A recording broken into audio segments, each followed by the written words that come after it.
মাশাআল্লাহ ভাইয়া ভাবি, তোমাদের কত সুন্দর লাগছে একসাথে। তার মধ্যে ম্যাচিং ড্রেস পরেছো, একদম কাপাল কাপাল লাগছে। সামিরার কথায় কিছুটা চমকে একবার নিজের দিকে আর একবার পাশে দাঁড়ানো রাহিতার দিকে তাকায় স্বপ্নিল। তার নীল রাঙা পাঞ্জাবির সাথে আকাশি রাঙা শাড়ি পরিহিত রাহিতাকে আসলেই মানিয়েছে। এতক্ষণ তো বিষয়টা খেয়ালই করেনি সে, অবশ্য খেয়াল করবে কিভাবে? নিজের বউকে ঠিকভাবে কখনো লক্ষ্যই যে করে না সে। আনমনে কথাগুলো ভাবতে ভাবতে স্বপ্নিল খেয়াল করে রাহিতা পাশ ফিরেছে। যেই না চোখে চোখ পড়বে ওই মুহূর্তেই বরাবরের ন্যায় হুট করে চোখ ফিরিয়ে নেয় স্বপ্নিল। ভাবখানা এমন যেন মেয়েটাকে বুঝতেই দিবে না যে তার দিকেই সে তাকিয়েছিল এতক্ষণ। হয়েছে তোদের? সবাই রেডি থাকলে আমরা বের হই, চল। বেশ দেরি হয়ে গেছে, এতক্ষণে বেয়াই সাহেবের অপেক্ষা করছেন তো। দিলারা বেগমের কথায় তার দিক তাকায় সবাই। হ্যাঁ, সবাই রেডি, আমরা এখনই বের হব। আমি গাড়ি বের করে আনছি। কথাটি বলে বের হলো স্বপ্নিল। দিলারা বেগম কাজের বুয়াকে বাসা দেখতে বলে রাহিতাকে। রাহিতা সামিরাকে নিয়ে বের হলেন বাসা থেকে। উদ্দেশ্য এখন রাহিতার বাপের বাড়ি। শ্বশুরবাড়ি পৌঁছাতেই জামাই আদর শুরু হয়ে গেল স্বপ্নিলের। শ্বশুর শাশুড়ি থেকে শুরু করে রাহিতার বড় ভাই ছোট বোনকেও বাদ নেই তার আপ্যায়ন করায়। হরেক রকম ভোজনের আয়োজনের সাথে অন্যান্য আপ্যায়নের কোনো কমতি নেই।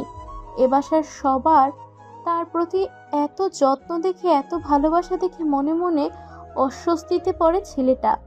নিজেদের মেয়েকে ভালো রাখার দায়িত্ব তার হাতে দিয়েই না তার এত সেবা যত্ন করছে রাহিতার পরিবার, অথচ তারা তো জানেই না তাদের পেছনে তাদের মেয়ের সাথে সে কিরূপ ঠান্ডা আচরণ করছে। এসবের মাঝেই খাওয়া দাওয়ার পর্ব চুকে গেল। এরকম ড্রয়িং রুমে বসে তখন গল্পের আসর বসেছিল তাদের রাহিতার বাবার বাড়ির লোকজনদের সাথে। তাদের সাথে কথার মাঝেই রাহিতার ফোন আসায় সে উঠে চলে যায় রুমের বাহিরে। বেশ কদিন দেখা না হয় ওর ভার্সিটির বান্ধবী ফোন দিয়েছে। বান্ধবীর সাথে কথা শেষ করে পেছনে ঘুরতেই বাবাকে ওর পেছনে দাঁড়িয়ে থাকতে দেখে খানিকটা অবাক হয় রাহিতা। পর মুহূর্তেই মুখে হাসি ফুটিয়ে জিজ্ঞেস করে, কি ব্যাপার বাবা, তুমিও চলে এলে যে? এমনি দেখতে এসেছিলাম আমার মেয়ে কি করে। বান্ধবী ফোন দিয়েছিল তোর? হ্যাঁ বাবা, রিমি ফোন দিয়েছিল। অনেকদিন ভার্সিটি যায়নি তো, তাই ওকে বলছিলাম আমায় নোটস দিতে। সেই ব্যাপারে কথা বলতে ফোন দিয়েছিল। ও আচ্ছা, রাহি একটা কথা জিজ্ঞেস করি। কি কথা বাবা, প্রশ্ন করছো কেন? তুমি আমায় সরাসরি বলতে পারো। বাবার প্রশ্নে খানিকটা ঘাবড়ে গেলেও মুখভঙ্গি স্বাভাবিক রেখে নির্বিকারভাবে উত্তর দেয় রাহিতা। মেয়ের দিকে এক পলক তাকিয়ে ওর হাত ধরে তার বাবা হঠাৎ প্রশ্ন করেন, তুই কি সত্যি এই বিষয়ে খুশি তো? স্বপ্ননীলকে তোর ভালো লাগছে মা? তোর কোনো সমস্যা হচ্ছে না তো? আচমকা বাবার এমন প্রশ্নে খানিকটা ইতস্তত বোধ করে রাহিতা। হঠাৎ এহেন প্রশ্ন করছেন কেন? উনি কি কোনোভাবে কোনো কিছু সন্দেহ করে ফেললেন? না তো। তবু দমে গেল না রাহিতা। নিজেকে যতটা সম্ভব স্বাভাবিক রাখার চেষ্টা করলো সে। কেননা তার পরিবার এখনই তার ও স্বপ্নিলের ব্যাপারে কিছু জানুক এটা চায় না সে। তার উপর এখন স্বপ্নিলের ব্যাপারে সব বলে দিলে ওর প্রতি দৃষ্টিভঙ্গি বদলে যাবে তার পরিবারের। ওকে আর একই রকম ভালোবাসার নজরে দেখবে না তার পরিবার। এতে দুই পরিবারের অশান্তি হবে। একই সাথে মাথায় আসে শাশুড়ির অনুরোধ। তো সব মিলিয়ে এখন বাবাকে স্বপ্নিল সম্পর্কে কোনো কিছুই বলতে মন সায় দিল না রাহিতার। তাই তো চাহনিতে বিস্ময় মিশিয়ে অবাক হয়ে বাবাকে শুধালো, না রে মা, মেয়ের বাবা হয়তো চিন্তা হওয়াটা খুব স্বাভাবিক। তুই বুঝবি না। আমি জানি স্বপ্ননীল ভালো ছেলে, অনেক আগে থেকেই দেখে আসছি তো ওকে। নিজের বন্ধুর ছেলে বলে বলছি না। ও যে ওর সব দায়িত্বর প্রতি ভীষণ যত্নশীল তা আমি ভালো করেই জানি। এজন্য তো তোকে ওর হাতে তুলে দিয়েছি। কিন্তু তাও মনের শান্তির জন্য তোকে জিজ্ঞেস করলাম। কিছু মনে করিস না রে মা?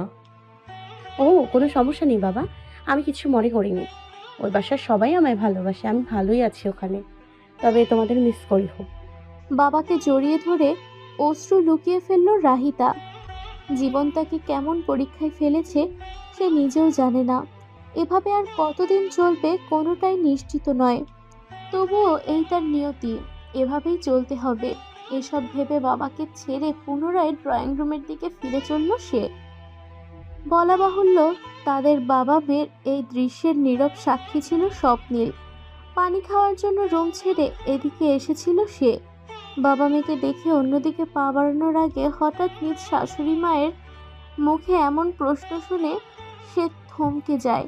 কারো কথা চুপিসারে শোনার অভ্যাস না থাকলেও এক্ষেত্রে সে শুনতে বাধ্য হয়। পাজোড়া নিজ থেকেই থেমে যাওয়ায় নীরবে শ্রবণ করে সব কিছু। রাহিতার উত্তরে একই সাথে বিস্ময়, অপরাধবোধ ও খানিকটা ক্ষোভ জমে তার অন্তরে। বিস্ময়ের কারণ সুযোগ থাকা সত্ত্বেও কেন রাহিতা তার পরিবারকে সব বলছে না? অপরাধবোধের কারণ সে নিজেই, যে পরিবার তার প্রতি এত বিশ্বাস করে, যে মেয়েটা তার অনুপস্থিতিতে তার সম্মান রক্ষা করছে, তাকে যে চেয়েও ভালো রাখতে পারছে না সে।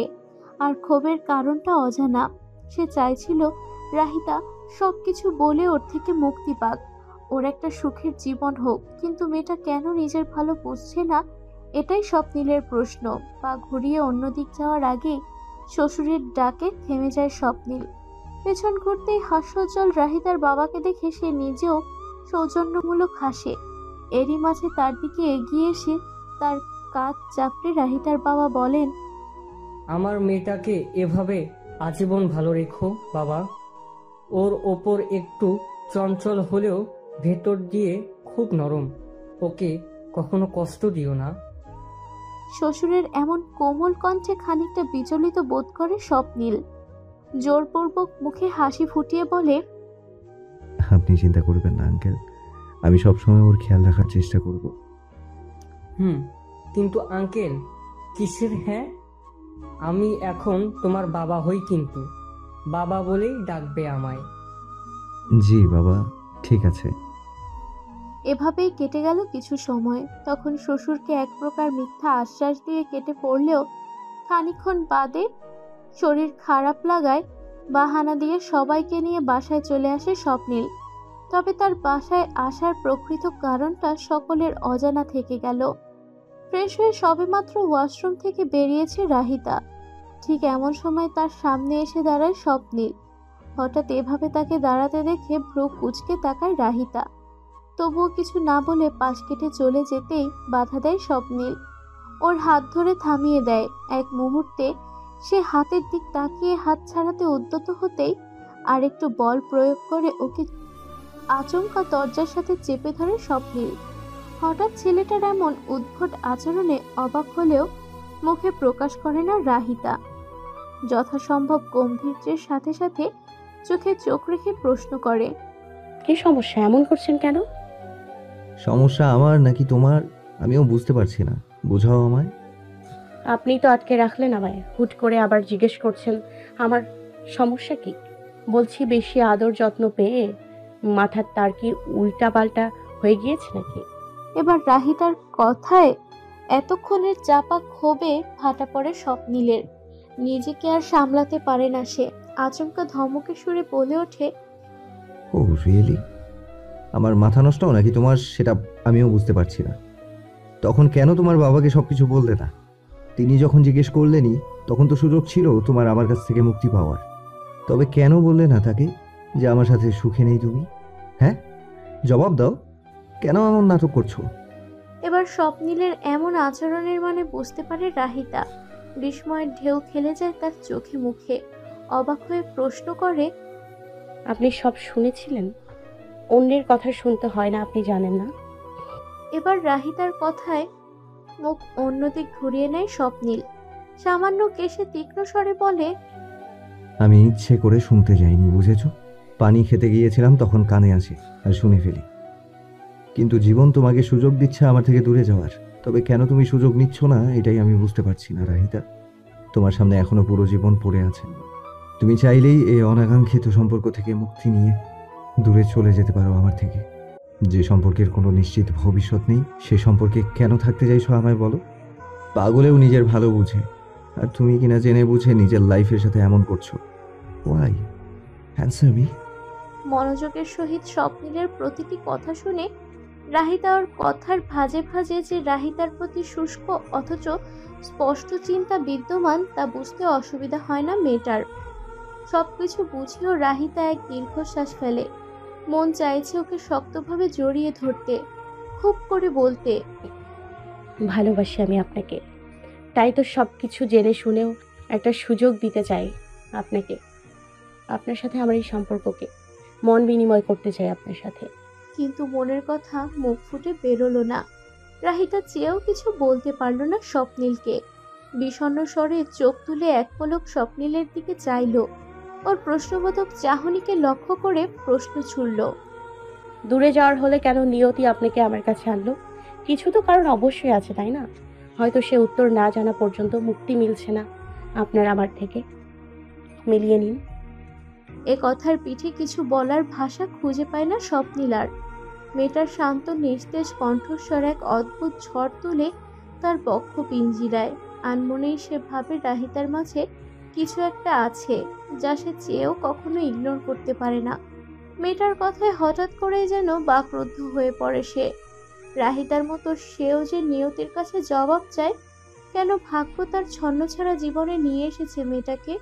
প্রশ্নের উত্তরটা যে সে নিজেও জানতে চায়। সময় ও স্রোত কারো জন্য থেমে থাকে না, কেটে যায় চোখের পলকে। হলেও ঠিক তাই। দেখতে দেখতেই স্বপ্নিল ও রাহিতার জীবন থেকে চলে গেল আরো সপ্তাহ কয়েক সময়। বিয়ের প্রায় মাসখানেক হতে চলার পরেও স্বপ্নিল এখনো রাহিতার সাথে খুব বেশি সহজ হতে পারেনি। একটু একটু হয়েছে, তবে সে যে চেষ্টা করেনি তা নয়। স্বপ্নিল চেষ্টা করেছে, অনেক চেষ্টা করেছে, কিন্তু কেন যেন কোনোভাবেই মানিয়ে নিতে পারছে না রাহিতার সাথে। বারবার মেয়েটার দিকে তাকালে ওর মনে এক অদ্ভুত মায়ায় জোয়ার সৃষ্টি হয়, কিন্তু এক অজানা বাধায় সে জোয়ারে ভাসতে পারে না সে, যার ফলশ্রুতিতে অপরাধবোধ আরো মাথা চেপে বসে। আর নিজের প্রতি জন্মানো ক্ষোভ মনের অজান্তে মাঝে মধ্যেই সে রাহিতার ওপর ছাড়ে। রাহিতাও কম যায় না, কখনো ধৈর্য ধরে তো কখনো ওকে ঠিকই উচিত জবাব দিয়ে ছাড়ে। তবে এতদিন তাদের কক্ষের চার দেয়ালের মাঝে এসব ঝগড়াঝাটি হলেও গতকাল ঘটে গেছে এক ভিন্ন ঘটনা। অফিস থেকে বাসায় আসছিল স্বপ্নিল। বাসায় আসার আগে থেকেই কোনো এক কারণে সে অন্যমনস্ক ছিল, যার ফলে এক প্রকার ছন্নছাড়ার মতো ঘরে প্রবেশ করে সে। কিন্তু দুর্ভাগ্যবশত বাড়ি এসে ওই রাগ সে ঝেড়ে ফেলে রাহিতার ওপর। সে তো ভালো মনে এসেছিল ক্লান্ত স্বপ্নিলকে চা দিতে, কিন্তু উল্টো তাকিয়ে যে এভাবে স্বপ্নিলের রাগের শিকার হতে হবে তা মোটেও ভাবতে পারেনি মেয়েটা। বলা বাহুল্য, আজ স্বপ্নিলের রাগটা একটু বেশিই ছিল, যার কারণে নিজেকে নিয়ন্ত্রণ করার আগেই এক ঝটকায় রাহিতার হাত সরিয়ে দেয় সে, এবং কিছু বুঝে ওঠার আগেই কাপ উল্টে চা পড়ে যায় রাহিতার হাতে। হঠাৎ এমন আক্রমণে ব্যথায় কুঁকড়ে ওঠে মেয়েটা, মুখ ফুসকে বের হয়ে আর্তনাদ। কিন্তু স্বপ্নিল যেন আজ নিজের হুঁশে নেই, কি করছে না করছে কিছুই জানে না। সেভাবেই ইগনোর করে উঠে চলে গেল সেখান থেকে, যেন কোনো দিনই কোনো ধ্যান জ্ঞান নেই আজ তার। স্তম্ভিত রাহিতা কিছু বলার ভাষাও খুঁজে পেল না। এতদিন তো কখনো স্বপ্নিল এমন আচরণ করেনি ওর সাথে, কোনোভাবেই আঘাত করেনি তাকে। তবে কেন আজ তাকে ভুলবশত ব্যথা দিয়ে সেটা না দেখে এভাবে অদেখা করে চলে গেল? ওর ভালো থাকা না থাকায় কি তবে কোনো যায় আসে না তার? দুর্বিষহ মনে ভাবতে থাকে রাহিতা। বেচারির এমনিতেই আজ ভীষণ মন খারাপ ছিল সকাল থেকে, তার মধ্যে হুট করে কোনো কারণ ছাড়াই স্বপ্নিলের এমন আচরণ ওর কিছুতেই বোধগম্য হলো না।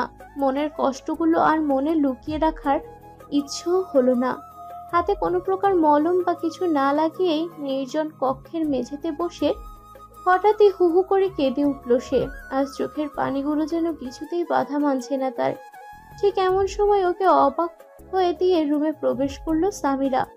হাস্যোজ্জ্বল সে দরজা খোলা পেয়ে হেলে দুলে রুমে ঢুকে রাহিতাকে এভাবে কাঁদতে দেখে বিস্ময়ের চূড়ায় পৌঁছে গেল। এক ছুটে এগিয়ে এসে পাশে বসে পড়ল রাহিতায়। আজলায় মুখ তুলে নিয়ে চিন্তিত স্বরে জিজ্ঞেস করলো, ভাবি, কি হয়েছে তোমার? কাঁদছো কেন এইভাবে? আচমকা ননদকে এ সময় রুমে দেখে বিস্ময়ে বাকরুদ্ধ রাহিতা কাঁদতে ভুলে গেল কিছুক্ষণের জন্য। বহু কষ্টে নিজেকে থামিয়ে আমতা আমতা করে বলল, তো তুমি এখানে? আসলে হাতে চা পড়েছে তো, তাই কাঁদছিলাম ব্যথায়। হাতের ব্যথাকে অজুহাত করে বোনের সামনে ভাইয়ের খারাপ আচরণের কথা লুকালো সে। কিন্তু এতেও কাজ হলো না। বরাবর চঞ্চল সামিরাকে অত্যন্ত শান্ত দেখাচ্ছে। কিছুক্ষণ ওর লালচে হাওয়া হাতের দিক তাকিয়ে সে নিশ্চুপ কণ্ঠে বলল, ভাইয়া করেছে এটা, তাই না? চমকে উঠে ওর দিক তাকায় রাহিতা। সামিরা ধরে ফেলেছে, তবে এ সত্যকে এখন কিভাবে ধামাচাপা দেবে ভাবার আগেই সামিরা আবারও বলল, কি হলো ভাবি, চুপ করে আছো কেন? স্বপ্নীল ভাইয়াই করেছে না? ঠিক বলছি তো আমি? সামিরা, আসলে আমার থেকে কিছু লুকানোর প্রয়োজন নেই ভাবি। আমি তোমাদের রুমে আসার আগে ভাইয়ার চিল্লানোর আওয়াজ পেয়েছিলাম বাইরে থেকে। একান্তই তোমাদের স্বামী স্ত্রীর ব্যক্তিগত ব্যাপার বলে চুপচাপ কেটে পড়েছিলাম। এরপর তোমার চিল্লানোর আওয়াজ শুনে আর ভাইয়াকে বের হতে দেখে ভেবেছি তুমি ভাইয়াকে চুপ করেছো, তাই তো হেসে হেসে আসছিলাম এখানে। কিন্তু তোমায় এভাবে কাঁদতে দেখে আর তোমার হাত দেখে এখন যা বোঝার সব বোঝা হয়ে গেছে আমার। তাই বলছি, আমার থেকে এখন অন্তত কিছু লুকিও না প্লিজ। হতাশ মুখে দীর্ঘশ্বাস ফেলে নরম সুরে করুণ চোখে রাহিতার গালে হাত রেখে বলল সামিরা। এতক্ষণ চুপ থাকলেও বোন সমতুল্য ননদের এমন নরম কথায়ও তার সব জেনে যাওয়ায় নিজের অবাধ্য অনুভূতিগুলো আর দমিয়ে রাখল না রহিতা। এতদিন যা সে কারো সামনে করেনি, নিজের কাছাকাছি বয়সী সামিরার সাথে অনায়াসেই তা করে ফেললো। ওকে জড়িয়ে ধরে প্রকাশ করলো নিজের মনের লুকায়িত সব দুঃখ। খুলে বলল এতদিন মনের মাঝে জমে থাকা সব কষ্টের ঝুলি। নিজের মনকে হালকা করতে এটুকু যে আজ তার করতেই হবে। এতদিন রাহিতার প্রতি স্বপ্নীলের ঠান্ডা আচরণ টুকটাক লক্ষ্য করলেও তার আজকের আচরণ দেখে অবাক না হয়ে পারল না সামিরা নিজেও। নিজ ভাইয়ের প্রতি রাগেও রাহিতার সাথে তার করা এসব আচরণ শুনে লজ্জায় মাথা নিচু হয়ে গেল তার। মেয়েটাকে কিভাবে সান্ত্বনা দেবে ভেবে পেল না সে। রাহিতা বয়সে সে খুব বড় তাও না, তার চেয়ে বছর দুয়েক বড় হবে হয়তো। কিন্তু এরই মাঝে মেয়েটার জীবনে কেমন সব ঝড় ঝঞ্ঝা চলছে তা বেশ ভাবিয়ে তোলে সামিরাকে। ফলশ্রুতিতে রাহিতাকে সান্ত্বনা দিতে যে কখনো যে তার নিজের চোখের কোণে জল এসেছে সেটাও বোধগম্য হয় না সামিরার। নিজেকে প্রস্তুত করে কোনো মতে কান্নারত রাহিতার উদ্দেশ্যে বলল, কাঁদে না ভাবি, শান্ত হও প্লিজ। আমি জানি না তোমায় কি বলে সান্ত্বনা দেওয়া উচিত, কিন্তু আমি সত্যিই ভাবতে পারছি না ভাইয়া এরকম কিছু করবে। আর কিছু বলার আগেই কোনো একদিক চেয়ে থেমে গেলে সামিরা। হঠাৎ ওর থেমে যাওয়ায় ওর দিকে চোখ ঘুরতেই তার দৃষ্টি অনুসরণ করে সামনে তাকিয়ে সদ্য হয়ে গেল রাহিতা নিজেও। দরজার কাছে ওর শাশুড়ি দাঁড়িয়ে আছেন, আর উনি যে এতক্ষণ তাদের দুজনের কথা শুনেছেন তা ওনার লালচে হয়ে যাওয়া ফর্সা চেহারায় স্পষ্ট প্রকাশ পাচ্ছে। রাহিতা সামিরার দৃষ্টি বিনিময়ের মাঝেই রুমে প্রবেশ করলেন দিলারা বেগম। রাগের আভা ঠিক করে বের হচ্ছে তার মুখ থেকে। ছলছল নয়নে তার দিকে তাকিয়ে ইতস্তত ভাবে রাহিতা কিছু বলতে যাবে, তখনই হুট করে এগিয়ে আসে তাকে জড়িয়ে ধরেন দিলারা বেগম। মাতৃতুল্যের স্নেহের পরশ পেয়ে যেন এতক্ষণের সব কষ্ট অভিমান পুনরায় জেগে ওঠে রাহিতার। নিজেকে আর দমিয়ে না রেখে কষ্টগুলোকে ঝরতে দিল মায়ের আঁচলে। কিছুক্ষণ কাঁদার পর সে খানিকটা শান্ত হতেই চোখের ইশারায় মেয়েকে পানি দিতে এগিয়ে বললেন দিলারা বেগম। সামিরা পানি এগিয়ে দিতেই রাহিতাকে খাটে বসিয়ে পানি খেতে দিলেন তিনি। টক টক করে পানি খেয়ে খানিকটা শান্ত হয়ে গেল মেয়েটা। অতঃপর শাশুড়ির দিকে তাকিয়ে নত মস্তকে বলল, মা, আমি বুঝতে পারছি না ওনার কি হয়েছে। হঠাৎ করে আজ তার কি হলো? এ কয়দিনে তো খানিকটা সহজ হচ্ছিলেন, কিন্তু আজ কেন যে এভাবে? কাঁদিস না মা, তুই শান্ত হ। আমায় কিচ্ছু বোঝাতে হবে না তোর। যা বোঝার আমি বুঝে গেছি। মা, মানে আর কি? স্বপ্নীল যে এখনো তোকে মেনে নিতে চাচ্ছে না তা বেশ বুঝতে পারছি। আমি তো ভেবেছিলাম হয়তো একটু একটু করে তোকে মেনে নেওয়া শুরু করেছে স্বপ্নীল, কিন্তু এখন তো দেখছি আমার গর্ধব ছেলের চাকা ওই এক জায়গাতেই আটকে আছে। তবে ওর আজকের আচরণ আমি একদমই আশা করিনি স্বপ্নীলের থেকে। আমি তো কখনো ওকে এমন শিক্ষা দেইনি। তবে ও কি করে পারলো নিজের বউকে আঘাত করতে? রাগের বশে যা ইচ্ছা তাই করবে নাকি? তোকে বিয়ে করেছে বলে আঘাত করার অধিকারও পেয়েছে নাকি ও? রাগের চোটে ফুঁসে উঠে বললেন দিলারা বেগম। রাহিতা চুপচাপ বসে থেকে দেখলো তাকে।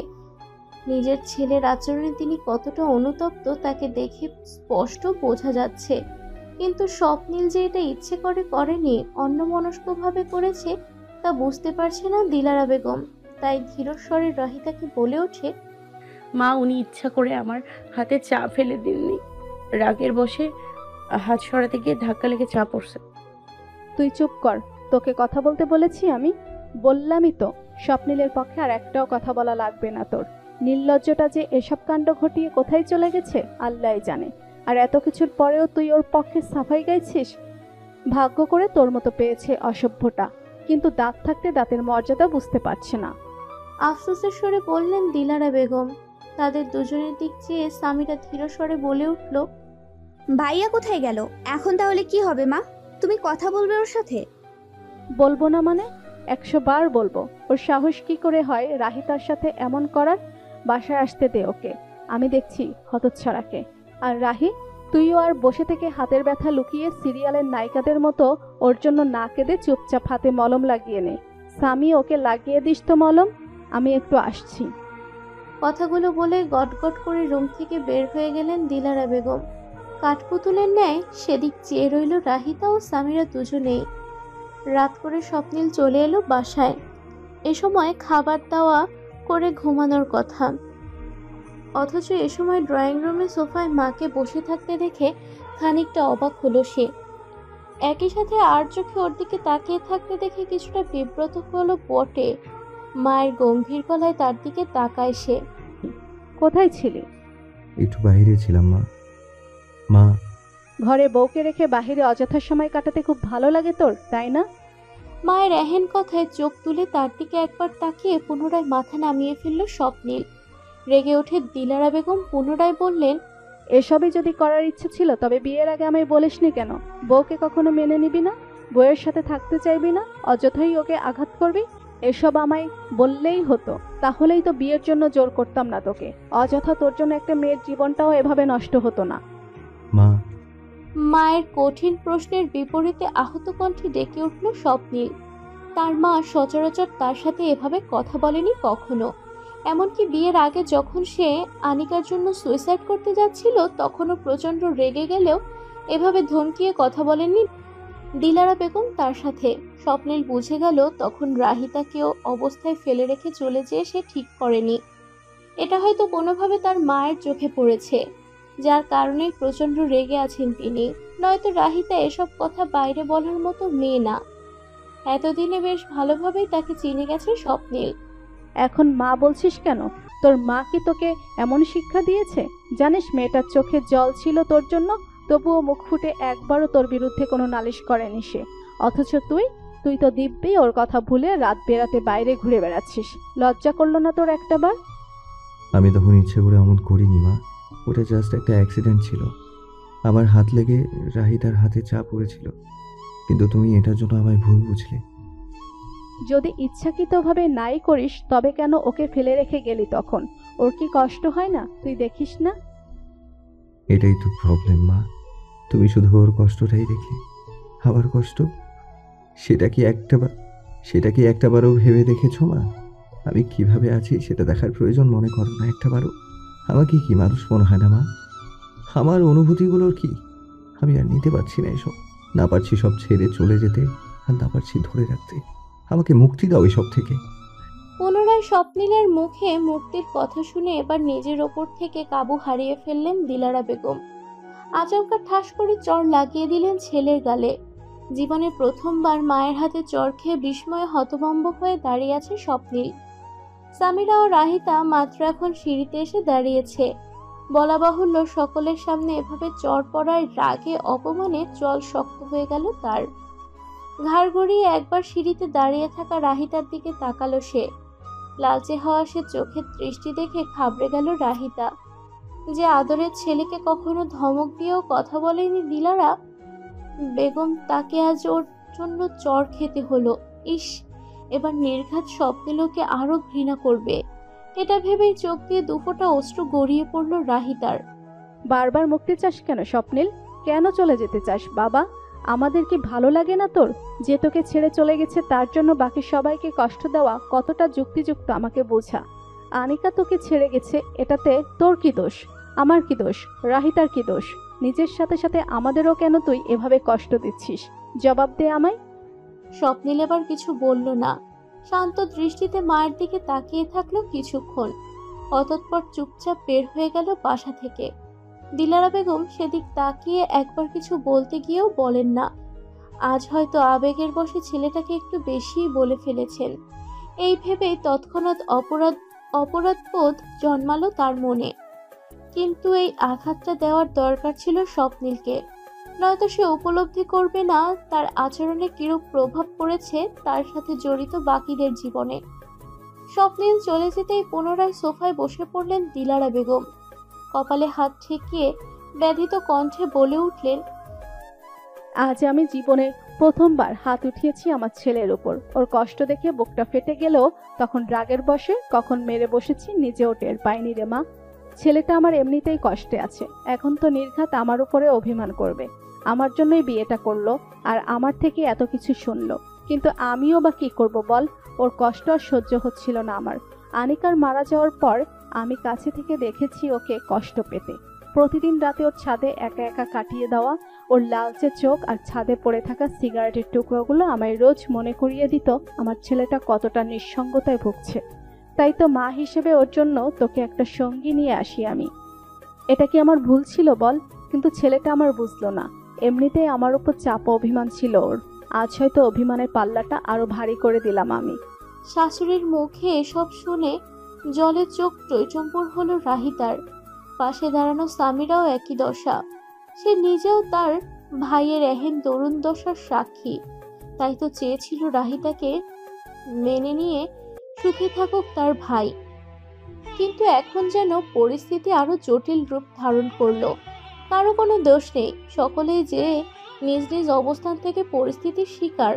ফলশ্রুতিতে সবাই একে অপরকে ভুল বুঝছে।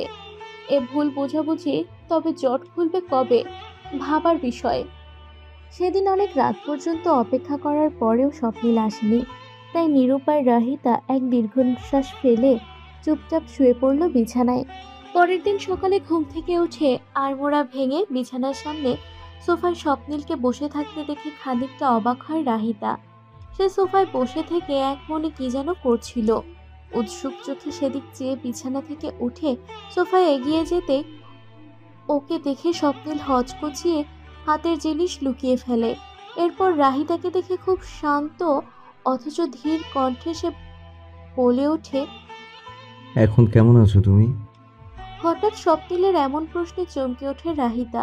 সে যে এ সময় এমন প্রশ্ন করবে ভাবতে পারেনিও। তবে রাহিতা কিছু বলার আগেই স্বপ্নিল আবার বলে, খুব ব্যথা পেয়েছিলে তাই না? আমি ঠিক আছি। আমি আসলে বুঝতে পারিনি কখন রাগের বশে তোমায় আঘাত করে ফেলেছি। যদি পারো আমায় ক্ষমা করে দিও। বাদ দিন এসব, আপনি কি করছিলেন এখানে? হাতে কি আপনার দেখি? কিছু না, আমি খুব খারাপ তাই না রাহিতা? সবাইকে অনেক কষ্ট দিয়ে ফেলেছি। সবাই খুব রেগে আছে আমার উপর। স্বপ্নিলের এসব কথার বিপরীতে কি বলবে তৎক্ষণাৎ ভেবে পেল না রাহিতা। কিছু বলার উদ্দেশ্যে মুখ খুলতেই পুনরায় অতি শীতল কণ্ঠে স্বপ্নিল বলে ওঠে, আমার উপর যদি বেশি রাগ হয়ে থাকে তবে মনে কষ্ট রেখো না, মাফ করে দিও আমায়। মাকেও বলো আমায় ক্ষমা করতে। সবার সাথেই যে অন্যায় করেছি আমি। আচমকা ওর এমন কথা রাগামাথা কিছুই বোধগম্য হলো না রাহিতার। কেমন যেন খটকা লাগলো মনে। স্বপ্নিল হঠাৎ করে এসব কেন বলছে? কি হয়েছে আপনার? এসব বলছেন কেন এখন? কিন্তু ওর প্রশ্নের জবাব দিল না স্বপ্নিল। শুধু নির্বিকার ভাবে পলক রহিতার চোখে চোখ রেখে চেয়ে রুম ত্যাগ করলো। বিচলিত রাহিতা চিন্তিত ভঙ্গিতে সোফায় বসে ভাবতে লাগলো স্বপ্নিল কি করছিল এখানে, আর কেনই বা এসব বলছিল হুট করে। নজর ঘুরিয়ে আশেপাশে তাকিয়ে কিছুক্ষণ খোঁজার পর যা পেল তাতে ভয়ে রক্ত হিম হয়ে গেল রাহিতার। সোফার নিচে এক ধারালো ব্লেড লুকিয়ে রেখেছিল স্বপ্নিল। অজানা ভয়ে মুহূর্তেই হাত পা কাঁপতে লাগলো মেয়েটার। তবে কি স্বপ্নিল পুনরায় সুইসাইড করতে যাচ্ছিল নাকি? সর্বনাশ! আধা ঘন্টা যাবৎ অতি টেনশনে রুমের মাঝে পায়চারি করছে রাহিতা। পুরোপুরি শিওর না হওয়ার কারণে বেচারি না পারছে কাউকে বলতে আর না পারছে নিজে কিছু করতে। স্বপ্নিলকে ফোন দিয়েও লাভ হয়নি, কেননা সে বাসাতেই ফোন রেখে বেরিয়ে গেছে। এরই মধ্যে চিন্তারত তার ফোন বেজে ওঠে তার স্বরে। বিরক্তি নিয়ে ফোনের দিকে তাকাতেই দেখে ওর এক কাজিন ফোন দিয়েছে। রাহিতার মামাতো ভাই আর কি, আকাশ। তো এত সকালে কেন সে ফোন দিল মাথায় এলো না রাহিতার। এমনিতেই সে বেশ চিন্তায় আছে স্বপ্নিলকে নিয়ে, তাই একবার ভাবলো রিসিভ করবে না ফোন, কিন্তু পরে ভাবলো যদি সে কোনো দরকারে ফোন দেয় তবে, তাই তো কল কেটে যাওয়ায় শেষ মুহূর্তে হুট করে ধরে ফেলে ফোন। ওপাশ থেকে আওয়াজ আসে, এই তো ভালো ভাইয়া, তুমি? আমিও ভালো আছি। কি করিস? কিছুই না, ভাবছিলাম তুমি হঠাৎ এত সকালে ফোন দিলে যে। আরে অফিসে আসছিলাম সকালবেলা, রাস্তায় তোর বরকে চোখে পড়লো। বলি এত সকালে পায়ে হেঁটে কোথায় যাচ্ছিল ও? তোর জামাই কি অফিস যায় না নাকি? আকাশের মুখে স্বপ্নিলের কথা শুনে প্রচন্ড বিস্মিত হয় রাহিতা। তড়িঘড়ি করে বলে, স্বপ্নিলকে দেখেছো তুমি? কোথায় যাচ্ছিলেন ভাইয়া, আমায় বলবে প্লিজ? বলছি, কিন্তু আগে তুই এটা বল যে ওর হয়েছেটা কি? তোদের মধ্যে কোনো ঝগড়া টগড়া হয়েছে নাকি? যতটুকু খেয়াল করলাম স্বপ্নিলকে বিষণ্ণ দেখাচ্ছিল। এ প্রশ্নের কি জবাব দিবে রাহিতা ভেবে পেল না, তবুও কোনোভাবে বলল, আসলে একটু কথা কাটাকাটি হয়েছিল ওনার জন্য। ওনার আজ মন ভালো নেই তো, তাই হয়তো হাঁটছেন ওইভাবে। কোথায় দেখেছো তুমি? আমার লোকেশন পাঠাও না ভাইয়া প্লিজ। আচ্ছা ঠিক আছে, মেসেজ করছি তোকে আমি। যদি তোর আপত্তি না থাকে তবে কি কারণে তোদের ঝগড়া হয়েছে আমি কি জানতে পারি? মানে নতুন নতুন বিয়ের পর সাধারণত ঝগড়া হয় না, তাই অবাক হয়েছে আর কি। আসলে এখন একটু তাড়ায় আছি, আমি পরে কথা বলছি। তুমি জলদি আমার মেসেজ দাও। রাখছি ভাইয়া, থ্যাংক ইউ জানানোর জন্য। ইটস ওকে, তোর যে কোনো সমস্যা আমাকে জানাতে পারবি। আমি সব সময় চেষ্টা করব তোর হেল্প করার, বুঝেছিস? আল্লাহ হাফেজ। ফোন কেটেই আকাশের মেসেজ পাওয়ার অপেক্ষা করতে থাকলো রাহিতা। কিছুক্ষণের মাঝে পেয়েও গেল ঠিকানা। মনে মনে স্বপ্নিলের ঠিকানা পাওয়ার জন্য আল্লাহর শুকরিয়া আদায় করে আর বিলম্ব না করে সে নিজেও দ্রুত কদমে বেরিয়ে গেল বাসা থেকে। শাশুড়িকে আসল কারণ বলল না, কোথায় যাচ্ছে, কেন যাচ্ছে, শুধু এটুকু জানালো যে তার একটা কাজ আছে। দিলেরা বেগম আর প্রশ্ন না করে ওকে যেতে দিলেন। এবার শুধু সময় থাকতে স্বপ্নিলের কাছে পৌঁছাতে পারার অপেক্ষা। যত দ্রুত সম্ভব কাঙ্ক্ষিত জায়গায় পৌঁছে গেছে রাহিতার। বাসা থেকে একটু দূরে অবস্থিত হওয়ায় এদিকে কোলাহল কম। সামনে একটি নদী আছে, নদীর তীর ঘেঁষে কিছু মানুষ চুপচাপ হাঁটাহাঁটি করছে। বলতে গেলে মন খারাপ হলে এরকম জায়গায় আসা বেশ যুক্তিযুক্ত বলে মনে হলো রাহিতার। গভীর নদীর শান্ত স্রোতের দিকে তাকিয়ে মন শান্ত করার প্রয়াস ব্যর্থ হবে না যেন। হয়তো এজন্যই স্বপ্নিল এখানে এসেছে, আনমনেই ভাবে রাহিতা। দৃষ্টি এদিক সেদিক ফিরাতেই অদূরে নদীর দিক এগিয়ে যাওয়া স্বপ্নিলকে চোখে পড়ল তার। স্বপ্নিলকে নদীর দিকে এগোতে দেখে হঠাৎ করেই অজানা ভয়ে মন কঁপিয়ে উঠল রাহিতার। নিজের অজান্তেই জোর কদমে দৌড়ে গেল স্বপ্নিলের পানে। জীবনে এত দ্রুত কখনো দাঁড়িয়েছে কিনা মনে নেই রাহিতার, তবে এ মুহূর্তে যে তার স্বপ্নিলের কাছে পৌঁছানো অতি জরুরি। ছন্নছাড়া পায়ে আরেকটু সামনে এগোনোর আগেই পেছন থেকে ওর শার্ট খামচে ধরল রাহিতা। নিজের সব শক্তি দিয়ে পেছন থেকে নিজের দিক টেনে ধরল ওকে। বলা বাহুল্য আচমকা এমন ধাক্কার জন্য স্বপ্নিল প্রস্তুত না থাকায় তার ভার সামলাতে না পেরে রাহিতার সাথে পেছনে হেলে পড়ে সে। রাহিতাকে দেখে হতভম্ব হয়ে বসে আছে স্বপ্নিল। হুট করে পড়ে যাওয়ায় দুজনেই মাটিতে বসে হাঁপাচ্ছে। বিস্মিত স্বপ্নিলের মুখ দেখে স্পষ্ট বোঝা যাচ্ছে এ মুহূর্তে এখানে রাহিতাকে আশা করেনি সে। খানিক বাদে বিস্ময়ের রেশ কাটিয়ে হালকা সুরে জিজ্ঞেস করলো, তুমি এখানে কেন এসেছো রাহিতা? বহু চেষ্টায় নিজেকে শান্ত করতে ব্যর্থ হওয়ার এবার আর নিজের রাগ সামলাতে পারল না রাহিতা। প্রচন্ড রাগে স্বপ্নিলের কলার চেপে ধরে বলে উঠল, কেন আসবো না আমি? আপনি আমার জীবন নিয়ে খেলে এখানে সবকিছু শেষ করার জন্য আসবেন, আর আমি বাসায় বসে বসে সবকিছু সহ্য করে যাব? কি ভাবেন আপনি নিজেকে? হ্যাঁ, হুট করে রাহিতার এমন রণচণ্ডীর রূপ অবাক চোখে চেয়ে রইল স্বপ্নীল। রাহিতা যে তার সাথে এভাবে ধমকে কথা বলবে সে স্বপ্নেও ভাবেনি। স্তব্ধ সে, চুপচাপ রইল শুধু। এরই মাঝে এর জবাব না দেওয়ায় ক্ষিপ্ত রাহিতা আবারও গর্জে ওঠে। কি হলো? চুপ করে আছেন কেন এখন? এমনি তো আমার সাথে ঝগড়া করার সময় মুখে খই ফোটে আপনার, তবে এখন কেন এত নীরবতা? কোন সাহসে এই সিদ্ধান্ত নিয়েছিলেন আপনি? হ্যাঁ, আমাদের অনুভূতির কোনো মূল্য নেই না আপনার কাছে? হ্যাঁ, আমার কথা তো বাদই দিলাম, অন্তত একটা বার আপনার মা, বোন এবং আপনার সাথে জড়িত মানুষদের কথাও কি মাথায় এলো না বলুন? কাঁদতে কাঁদতে স্বপ্নীলের কলার ঝাঁকিয়ে পুনরায় চেঁচিয়ে প্রশ্ন করে রাহিতা। স্বপ্নীল কিছুটা সময় নেয় স্থির হতে। যখন ওর বুঝে আসে রাহিতা কি মনে করেছে, তখন চোখ বন্ধ করে নিজেকে কোনো রকমে স্বাভাবিক করে সে। অতএব লালচে চোখ জোড়া খুলতেই চোখাচোখি হয় একজোড়া টলমলে অশ্রুসিক্ত চোখের সাথে। হঠাৎ করেই স্বপ্নীলের কি হয় সে জানে না। এতক্ষণের নিস্তব্ধতা ভেঙে অবশেষে মুখ খুলে বলে, তুমি যা ভাবছো তা নয়, আমি চুপ করুন আপনি। আমি সব বুঝেছি। আপনি কি করতে এসেছিলেন। সোফার নিচে ব্লেড দেখেছি আমি, আর এখানে গভীর নদী তীরে আপনি কেন হেঁটে যাচ্ছিলেন সেটাও বুঝেছি। আমার কাছে মিথ্যে বলে লাভ নেই, বুঝেছেন? আমি সব বুঝি। আবারও রাগ দেখিয়ে ধরে রাখা কলারে খানিকটা বল প্রয়োগ করেই বলে রাহিতা। ওর ক্ষোভ দেখে মনে মনে খানিকটা হাসে স্বপ্নীল। একই সাথে অবাকও হয়। সদা বাধ্যগত মেয়েটা ওর চিন্তায় কিভাবে দৌড়ে এসেছে এখানে, আবার রীতিমতো বউয়ের অধিকারে ওকে ঝাড়ছেও এভাবে। আর চোখে আশেপাশে তাকিয়ে এবার আস্তে ধীরে নিজের কলার থেকে রাহিতার হাত সরিয়ে নেয় স্বপ্নীল। তাতে মন ছোট করে খানিকটা দমে গেলেও পর মুহূর্তে স্বপ্নীলের আচরণে অবাক না হয়ে পারে না সে। কলার থেকে হাত সরিয়ে ওর দুটো হাত নিজের হাতের মুঠোয় নিয়ে শান্ত গলায় চোখে চোখ রেখে স্বপ্নীল বলে, আমি সুসাইড করতে আসিনি রাহিতা, তুমি ভুল ভাবছো আমায়। এবার বিস্ময়ে চোখ বড় বড় করে তাকায় মেয়েটা। বলছে কি স্বপ্নীল? যদি সে উদ্দেশ্য না আসে তবে সকাল থেকে এমন উদ্ভট কথাবার্তাও আচরণ করছে কেন? আর হুট করে এখানে কেন চলে এলো? ওর মনে বইতে থাকা প্রশ্নের ঝড় ওর মুখভঙ্গিতে দৃশ্যমান হওয়ায় স্বপ্নীলের বুঝতে অসুবিধা হয় না রাহিতার ভেতরে কি চলছে। তাই ওর হাত দুটো ছেড়ে এক দীর্ঘশ্বাস ছেড়ে মিহি কণ্ঠে সে বলে, তুমি যখন এসেছোই তখন আর কিচ্ছু লুকাবো না তোমার থেকে। আজ সব খুলে বলবো তোমায়।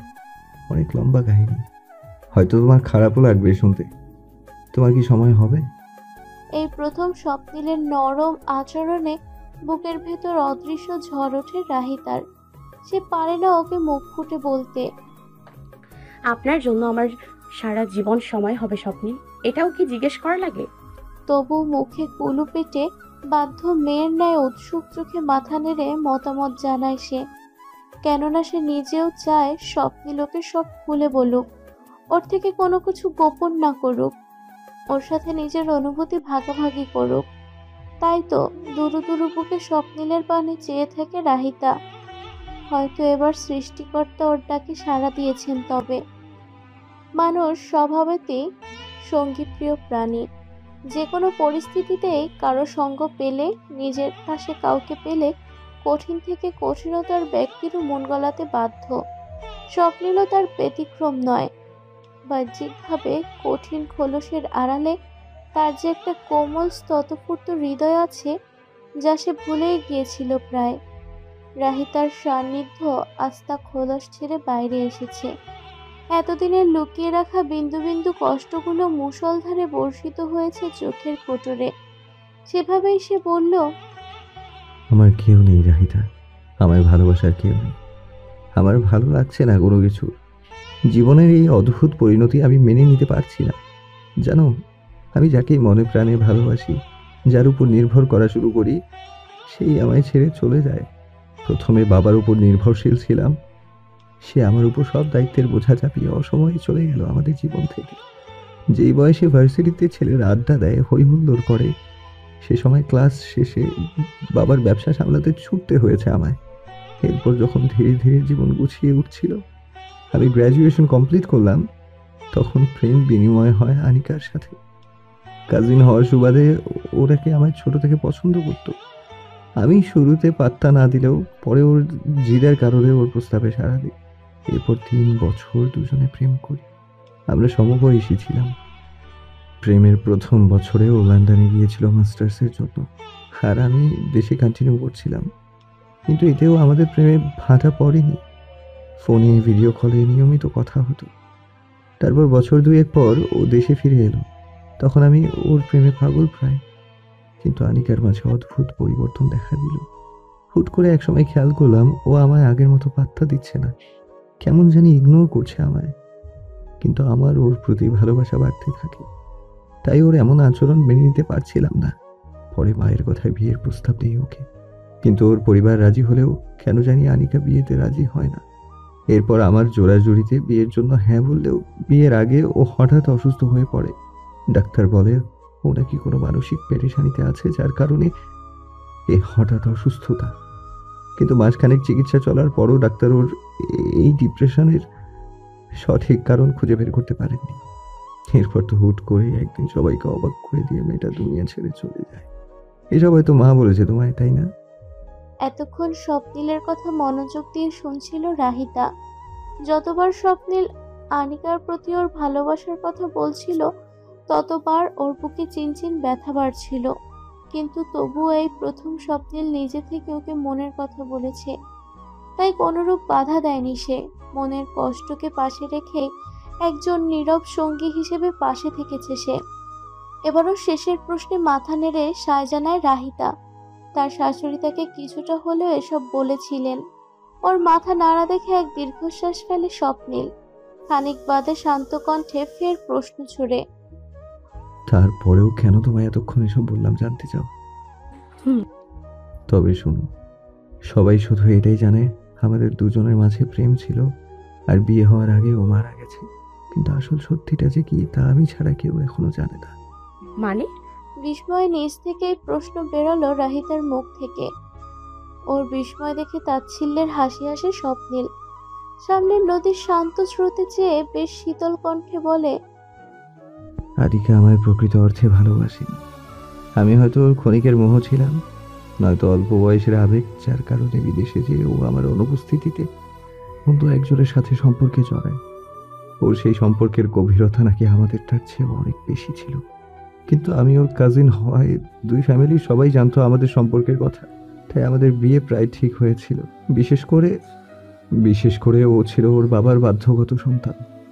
ওর বাবা আমার মাকে বিয়ের প্রতিশ্রুতি দিয়ে ফেলেছিলেন, যার ফলশ্রুতিতে ও না পারছিল আমায় ছাড়তে, আর না পারছিল আমায় সত্যিটা বলতে। এই টানাপোড়েনেই মানসিক চাপ বেড়ে যায় ওর। এর মধ্যে মাস্টার্স শেষ হওয়ায় দেশে আসতে বাধ্য হয়, আর তখন আমারও ফ্যামিলির চাপে পড়ে বিয়ের জন্য রাজি হতে হয় ওকে। কিন্তু ওই যে আগের সম্পর্কের পিছুটান, যা সে ভুলতে পারছিল না, ওটার কারণে অনেক বেশি স্ট্রেস নিয়ে ফেলে সে। এভাবেই হঠাৎ একদিন ডিপ্রেশনে ভুগতে ভুগতে হুট করেই কাউকে না বলে দুনিয়ার মায়া ত্যাগ করল সে। কিন্তু বলে না, সত্যিকে যতই ঢাকার চেষ্টা করো না কেন, কোনোভাবে প্রকাশ পেয়েই যায়। আমার সাথেও হয়েছে তাই। আনিকার বোন এসেছিল আমার কাছে ওর ডায়েরি নিয়ে। ওর পক্ষ থেকে মাফ চেয়েছে আর অনুরোধ করেছে এ ব্যাপারে ফ্যামিলির কাউকে কিছু না বলতে। আনিকার মনের কথাগুলো, যা সে কখনো আমায় বলতে পারেনি, তা ওর ডায়েরি থেকে আমি জানতে পারি সব। কথাগুলো বলতে বলতে কণ্ঠরোধ হয়ে আসে স্বপ্নিলের। চোখে প্রায় পানি এসে গেছে। এদিকে ওর কথা শুনে বাকরুদ্ধ রাহিতার অক্ষিদয় অশ্রুতে টইটুম্বুর।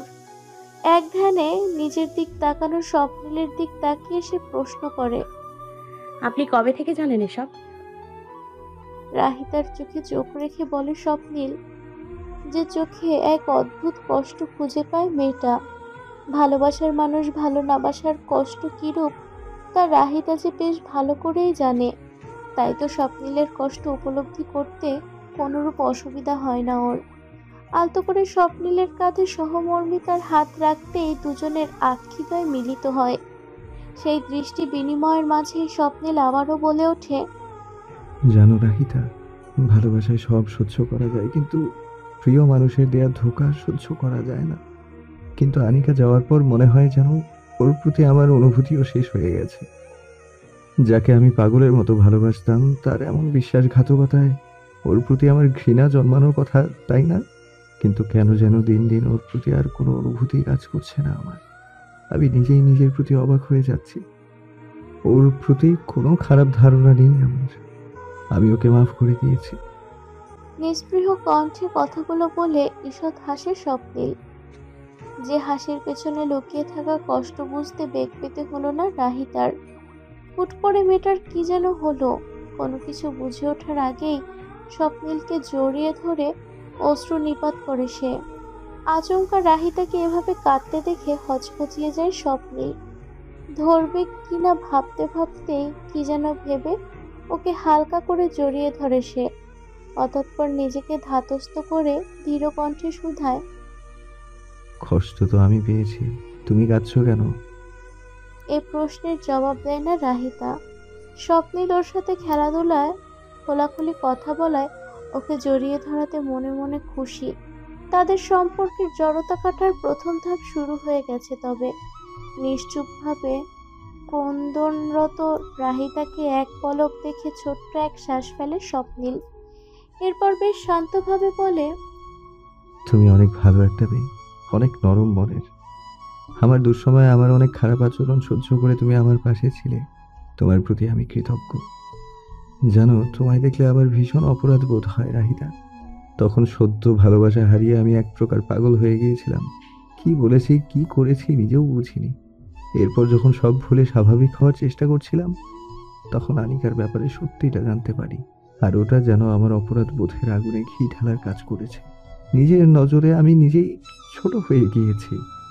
যে আমায় ভালো না বেশে ধোঁকা দিয়েছে, আমি তার কারণে যারা আমায় ভালোবাসে তাদের কি কষ্ট দিয়েছি।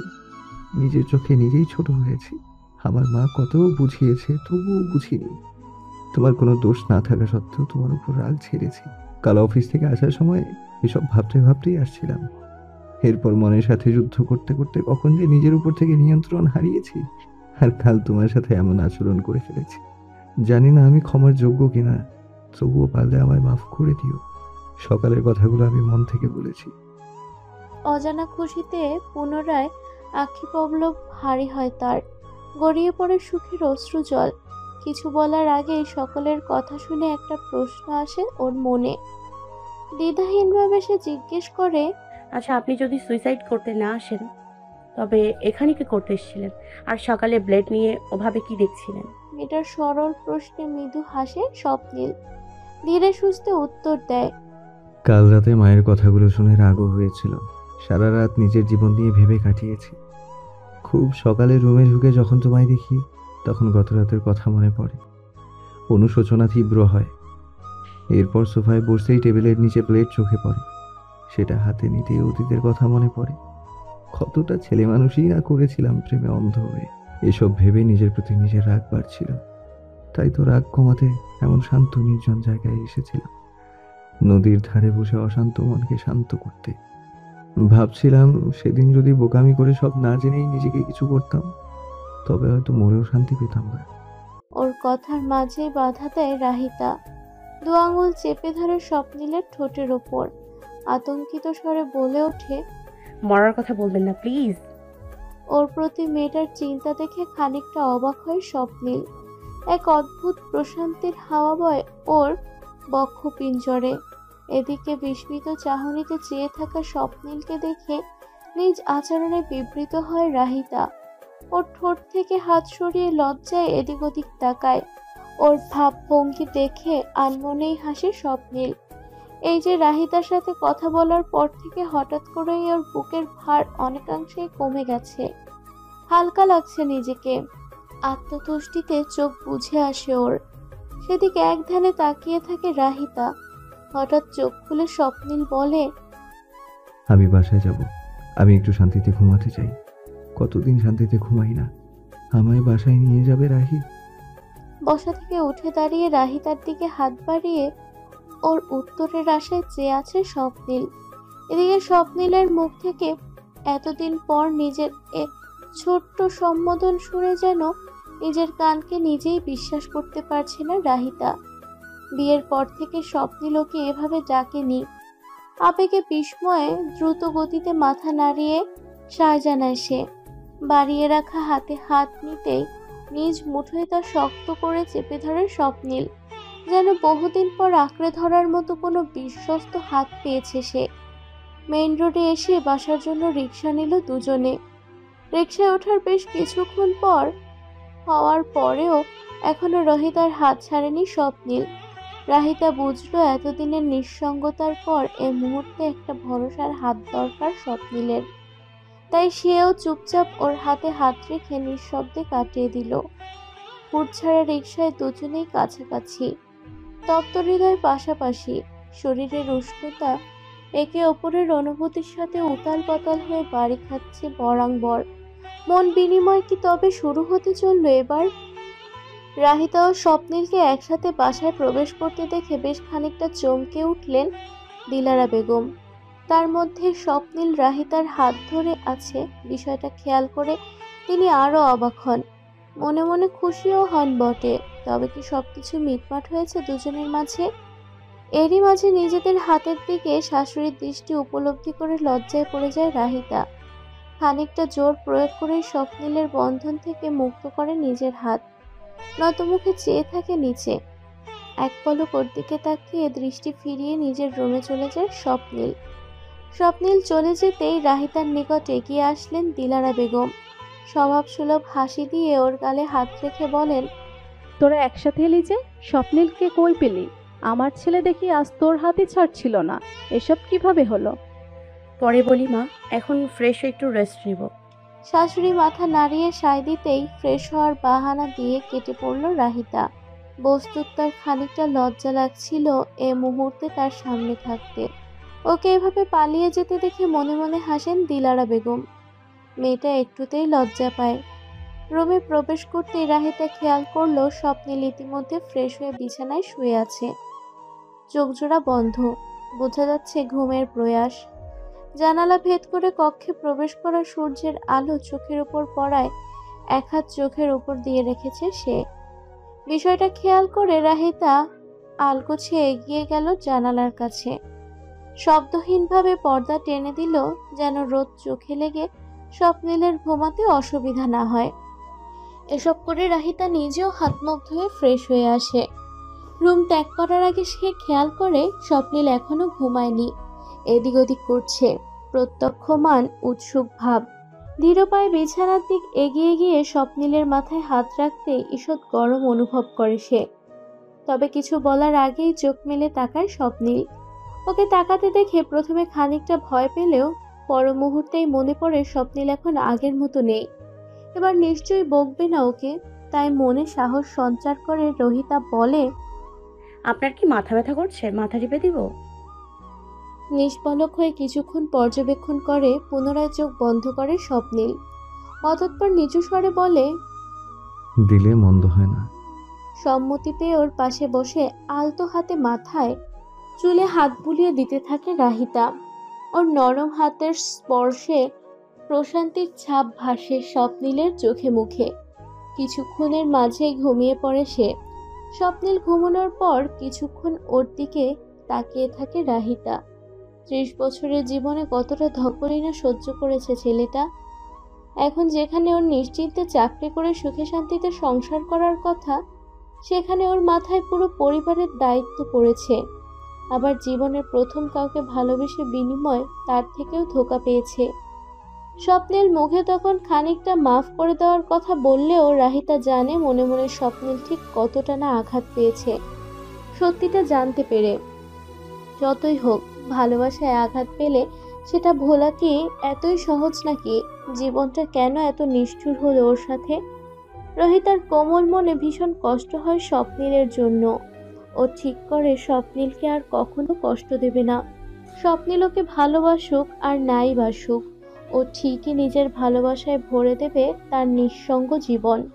এসব ভেবেই অতি সাবধানে চুপ করে চুমু খায় স্বপ্নিলের কপালে। এরপর কিছুক্ষণ শ্বাস আটকে অপেক্ষা করে।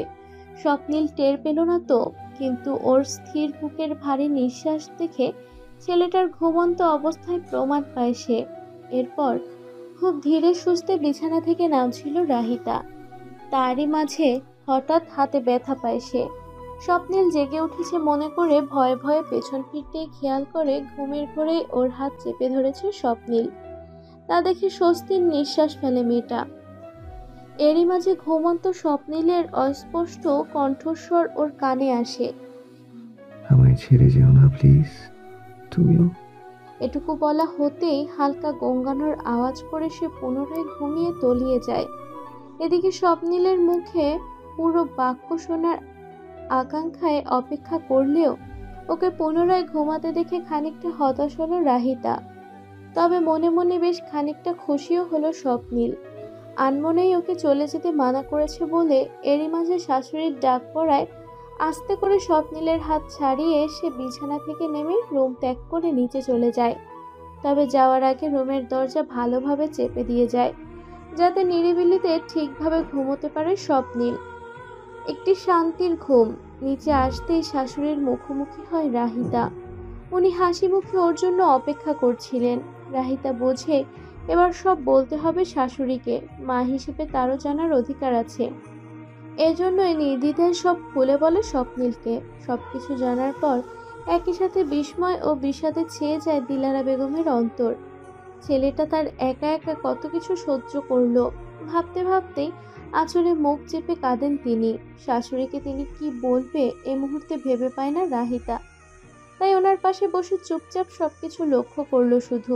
দিলারা বেগম খানিকটা থামতে সান্ত্বনা সুরে বলল, মা, আপনি কাঁদবেন না।